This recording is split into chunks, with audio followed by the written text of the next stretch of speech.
Topic personality development through small group activities. చిన్న బృందాల కార్యక్రమాల ద్వారా వ్యక్తిత్వ వికాసాన్ని సాధించడం.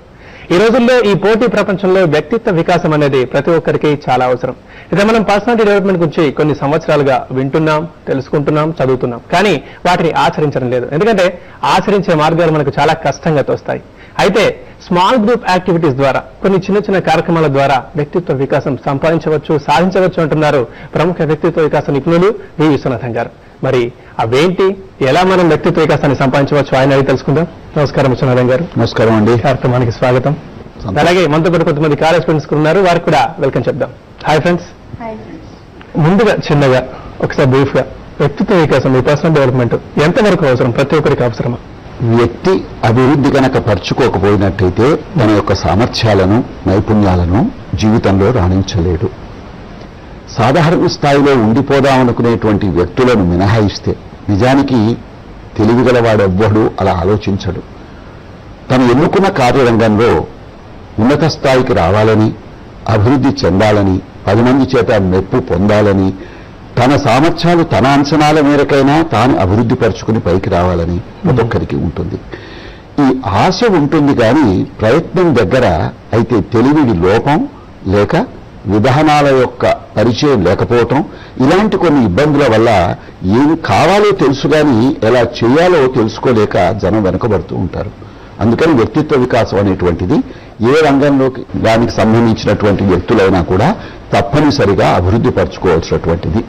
ఇందులో మిత్రులందరికీ తెలుసు, ముఖ్యంగా అసలు లక్ష్యం అంటూ ఉండాలి జీవితంలో. దానికి ప్రేరణ ఉండాలి, దానికి కావలసినటువంటి ప్రయత్నం ఉండాలి. అంటే ప్లానింగ్ స్కిల్స్ అని చెప్పని అంటాం.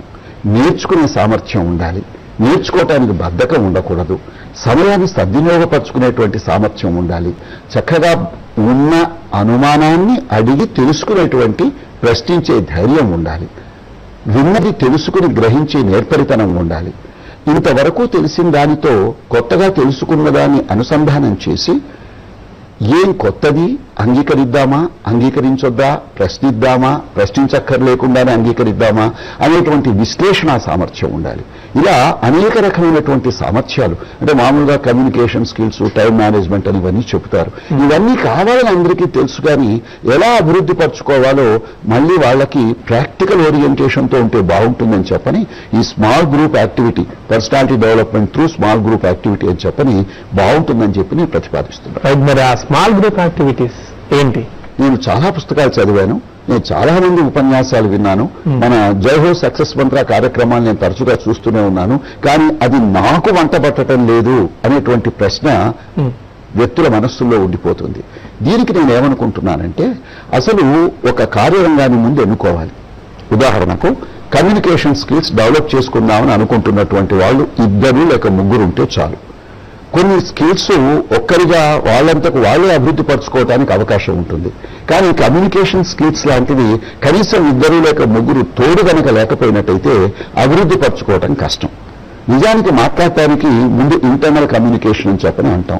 అంటే ముందు నాలో నేను మాట్లాడుకోగలగటం, అంటే నా ఆలోచనల్లో స్పష్టత ఉండి నన్ను నేను మాట్లాడుకోవటానికి కావలసిన సరియైన పదాల ద్వారా నన్ను నేను ప్రశ్నించుకుంటూ ఉన్నట్టయితే, నాకు తెలిసిన సమాధానాన్ని నేను ఎన్నుకుని పైకి నేను కనుక చెప్పగలిగినట్టయితే, నిజానికి పైకి చెప్పడం ఎప్పుడు సాధ్యమైంది చెప్పండి? నేను సరిగ్గా ప్రశ్న అడిగి నాలో నేను తర్కించుకుని అప్పుడు నేను వాక్యాన్ని నిర్మించి ఆ వాక్యాన్ని నేను పైకి చెప్పగలుగుతున్నాను. అంటే అర్థం ఏంటి? Unless the internal communication is good, external communication cannot be improved. తనది కాకుండా ఒక గ్రూప్ ద్వారా కూడా ఒక 4-5 కలిసి కూడా చేయొచ్చు అంటున్నారు. లేకపోతే ఫస్ట్ ఆఫ్ ఆల్ తన వైపు వ్యక్తిగతంగా చేసుకునే యాక్టివిటీస్ ఏమున్నాయి ఒక్కడిగా చేయాల్సినవి? వ్యక్తిగతంగా మొట్టమొదట బాగుపడాలి అనే నిర్ణయం ఎవరికి వాళ్ళు చేసుకోవాలండి. ఈ వ్యక్తిత్వ వికాసాన్ని సాధించాలి, నేను జీవితంలో ఏదైనా అయి చూపించాలి, నా వాళ్ళకి, కన్నవాళ్ళకి, సంస్థకి, దేశానికి, సమాజానికి ఉపయోగపడేటువంటి పద్ధతిలో నా మేధస్సుకు పదును పెట్టుకోవాలి, I want to be remember, నన్ను జనం గుర్తుంచుకునేలాని జీవించాలి అనేటువంటి ఒక బలమైనటువంటి కోరిక, ఏ బర్నింగ్ డిజైర్ అని చెప్పని అంటాం, అది ఎవరికి వాళ్ళు కల్పించుకోవాలి. అందుకే మరీ చిన్నతనంలో 5 ఏళ్ల వాళ్ళకి 8 ఏళ్ల వాళ్ళకి వ్యక్తిత్వ వికాసం గురించి చెప్పాం. మామూలుగా బాగుపడు, కష్టపడు, ఇష్టపడు అని చెప్తాం అన్నమాట. ఈ ఇక్కడ నేను చెప్తున్న పాయింట్ ఏమిటంటే ఈ డిజైర్ అనేటువంటిది బలంగా గనక మనిషి మనస్సులో గనక కలగకపోయినట్టయితే ఇప్పుడు కలిగిన తర్వాత సాధించడానికి మార్గాల గురించి మనం చర్చిస్తున్నామండి. ఇప్పుడు ఉదాహరణకి కమ్యూనికేషన్ స్కిల్స్ అభివృద్ధి పరచుకోవాలి ఎలా, Right. లేక నా చుట్టూ ఆ వాతావరణం లేదు, నేను తెలుగు మీడియంలో చదివాను, లేక నేను రూరల్ బ్యాక్గ్రౌండ్ నుంచి వచ్చాను, లేక ఇలాంటి వాళ్ళు అందరూ అలాంటి వాళ్ళే ఉన్నారు, పేద కుటుంబంలో పుట్టాను, పేద కుటుంబంలో పుట్టాను, సామాజికమైనటువంటి భయం నాకుంది, నలుగురు ఎదురుగుండా మాట్లాడాలంటే నాకు భయం కలుగుతోంది అని ఇలా క్వశ్చన్ స్పెసిఫిక్ అంటే ఏది సమస్య అని మనం చక్కగా నిర్వచిస్తామో ఆ సమస్యకు తగ్గ సమాధానాన్ని వెతుక్కోవటానికి ఈ స్మాల్ గ్రూప్ యాక్టివిటీ ఉపయోగపడుతుంది. కపిల్ సీడ్స్ జై హో సక్సెస్ మంత్ర కార్యక్రమంలో ఇప్పుడు చిన్న విరామం తీసుకుందాం.